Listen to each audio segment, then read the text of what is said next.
What do you think is the essence of elite education?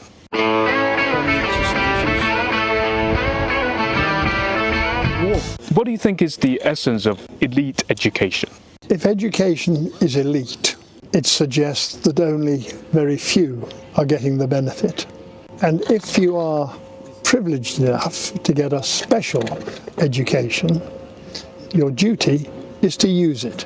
Right. Not simply put an initial after your name and sit on it and go to sleep. It's a resource which you must use for the benefit of your community. If you only internalize it, it's of no use to anybody else. So you have to externalize your education, you have to share it.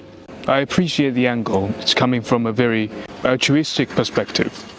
But we talk about good education, and as parents, you always want your children to have a good education. David, you sent Rob to a private school. It's a very prestigious college. Why did you send him there? Two questions inside your challenge to me. One, why private education and why not state private education? What were you looking for? And then why that particular school? It's not about that particular school. The general concept of a private school. What can a parent leave for their children? What is the gift of parenthood? What is the duty of parenthood? And my perception is that it's education, it's learning, teaching the child to cope by themselves without you. And that's the purpose of education. Teaching the child to cope without you. To cope with what? To cope with living in the community, to cope with society, to cope with employment, to cope with whatever it is that is necessary for them to get through their lives, prepare them for the future. Preparing them for the future. Yes. And in this preparation and during this preparation, what are the key elements? First and foremost is the child must enjoy it. Yes. And second, the outcome is what you expect. And it's like buying a product. And what did you expect? For the child to be confident. And competent. And community-minded. And at the school where he and his sisters also went, like I had before them, yes, you learn to work in a team. Yes. Because sport is an important part of the program. You don't have to be good at it, but you need to be involved with it. You learn to work in a team. And teamwork is so important in the real world. Do you believe in the concept of happy learning or happy education? Learning is hard work. It is. And sometimes it can be stressful because you have to learn so much, so soon, so well. But the outcome, which is the object of the exercise, should give you satisfaction, contentment, and confidence that you can move forward to learn some more. Not, you've learnt enough, it's all over. It's a constant quest. So it's not about the grades. No. It's about the process. Yes. And the satisfaction you achieve at the end of the process. And I would want you to be confident and competent in order to move forward into the community. Share with the community your abilities and your attitude. That's great. Confident, competent, and community-minded. 3 C's. 3 C's. Right. It sounds like it's a long-term philosophy that you've held for your children's education.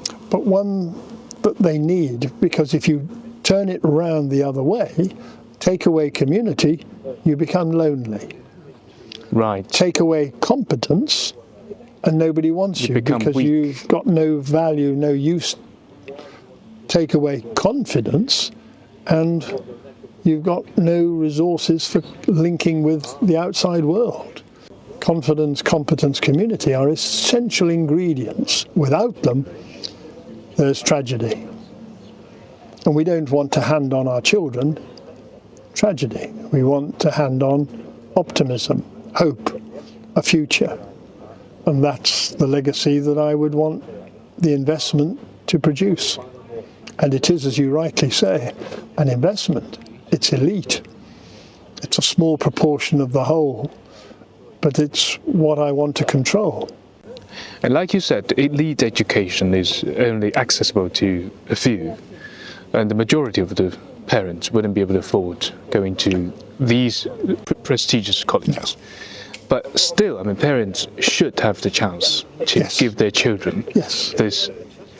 the essence of elite education. Yes. What would be your advice to parents who couldn't financially afford sending their children to private colleges, but still wanting to give their children a good level of education?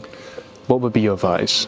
They have to use their resources as best they can, Yes, and there may not be many resources if there are no cash resources. yes, They have to think, what are their other resources? And the most valuable one is time.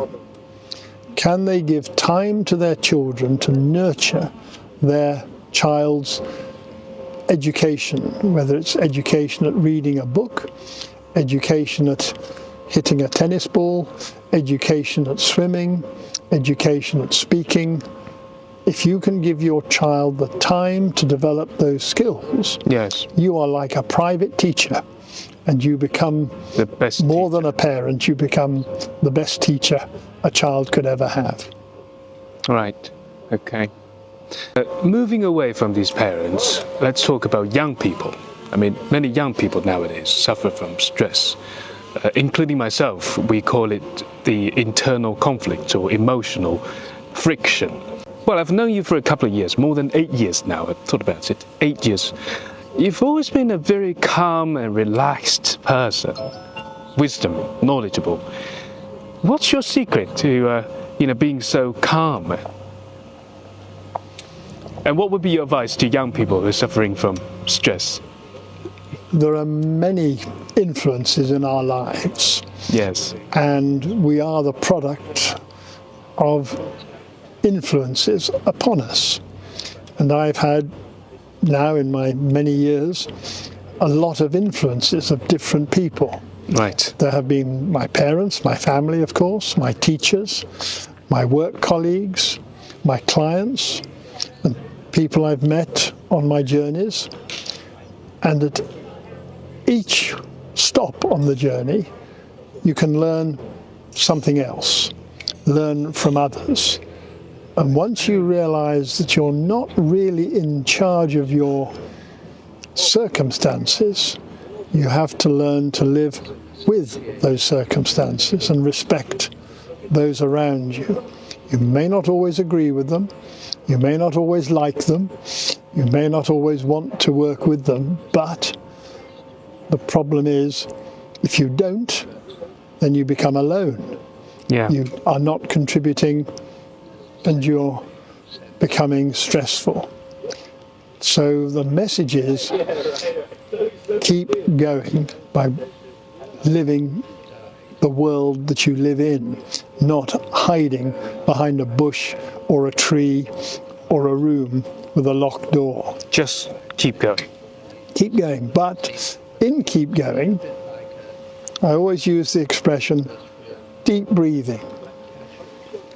Deep breathing whilst Deep breathing, you keep going. because that allows you, sitting on this lovely hillside, or sitting on a train, or sitting on a bus, to think, to ponder. Deep breathing. Right. Keep going, but get your body in tune with your mind. Deep breathing. Excellent. That's very practical advice. Thank you. You're welcome.